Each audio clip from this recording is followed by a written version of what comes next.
الفنانة نجوى فؤاد اتجوزت 18 مرة وجوزها طلب منها شيء يهتز له عرش الرحمن. مصطفى أميل قال عاشرتها واكتشفت إنها راجل. واشتهرت برقصة عزيزة اسمها عواطف محمد عجمي، مواليد 17 يناير 1939 من مواليد حي الجمرك في اسكندرية. أبوها كهربائي وأمها بيقولوا فلسطينية، وناس تقول لأ أبوها هو الفلسطيني وأمها هي من اسكندرانية. أبوها من قطاع غزة. توفيت والدتها وهي صغيرة وما كانش كملت لسه 18 سنة. أبوها اتجوز على أمها في حياتها، وبعد وفاتها اللي رعتها مرات أبوها، وكانت ست طيبة جدا وبتحب أبوها، ما كانش بيسأل فيه. وكانت مرات أبوها بتشتغل خياط، وشافها صاحب أبوها وطلب من أبوها إنه يتجوز، وكان لسه وقتها عندها 12 سنة، ومرات أبوها ما رضيتش،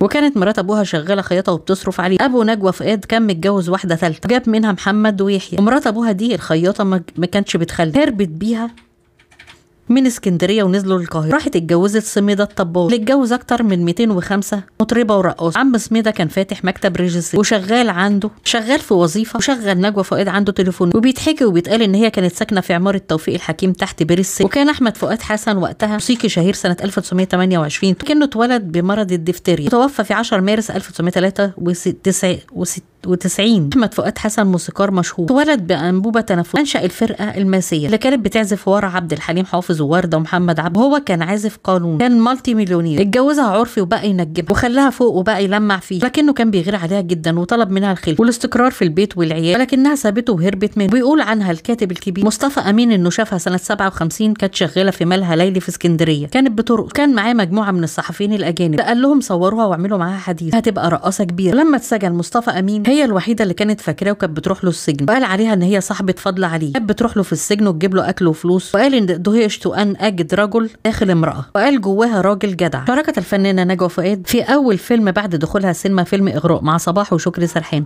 وزكي رستم وعزيزة حلمي وسهير البابلي وعبد المنعم إبراهيم، إخراج حسن الإمام. وطلعت في فيلم ده وكانت رقاصة. سنة 58 عملت 8 أفلام مع الأيام وقلوب العذارى وغلطة حبيبي وشارع الحب ورحمة من السماء وتوحة والمعلمة وبنت البادية. معروف عن المخرج الراحل حسن الإمام، كان مخرج مكتشف المواهب. سنة 59 عملت ما يقل عن 14 فيلم، عملت من خلال مسيرتها الفنية 277 عمل فني، آخرها فيلم قهوة بورصة مصر 2019، واشتغلت في أرض النفاق في دور صغير.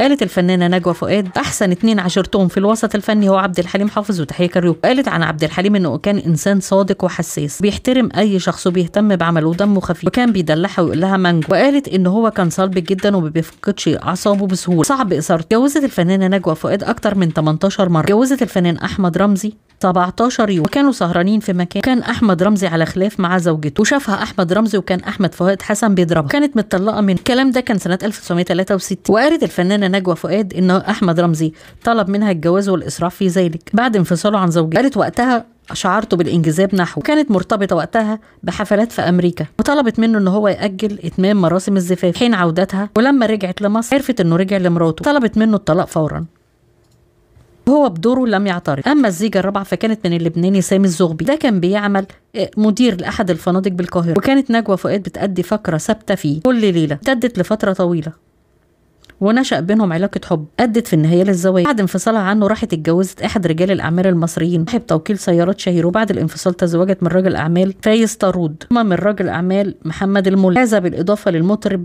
الشاب الراحل عماد عبد الحليم. قالت إن اتجوزها طمعا فيها، واشترطت أن تكون العصمة بإيديه. بعد ما اكتشفت إنه مدمن هيروين طلقته. كان آخر أزواجها لواء مصري. اتجوزت مدرب الرقص كمال نعيم، واتجوزت سامي المهندس. في زوج من أزواجها حملت منه، وأرغمها إن هي تجهد الجنين. وعن مشكلتها مع يسرا قالت نجوى فؤاد ان هي انتجت فيلم 1000 بوسه وبوسه، وقدمت فيه يسرا لاول مره فنانه استعراضيه. يسرا لما سمعت الكلام ده خربت الدنيا، قالت لها ازاي تقولي الكلام ده، انا بمثل من قبل الفيلم اللي عملته معاكي 1000 بوسه وبوسه، عملت كذا دور. الفيلم وقتها فشل بسبب يسرا، بالرغم من انها رشحتها للبطوله، لكنها دلوقتي ما بتتصلش بيها ابدا ولا بترشح نجوى فؤاد لاي اعمال. نجوى فؤاد جت طلعت جواز سفر، كتبوا نجوى ذكر، دخلت قيادات كبيره عشان تخلص الموضوع. طلعت اعتماد خورشيد وقالت ان نجوى فؤاد كانت مجنده من صفوه الشركه، كانت بتجيب له وتجند له فنانات. طلعت نجوى وقالت دي اشاعات، قالت لها عيب عليك، انا فنانه ورقاصه ماليش دعوه بالسياسه. في فرح بنت جمال عبد الناصر حبت نجوى ان هي تعمل نمره، جابت قفص حمام كده هي تفتحه وقت رقصها، وطلعوا عليها حراس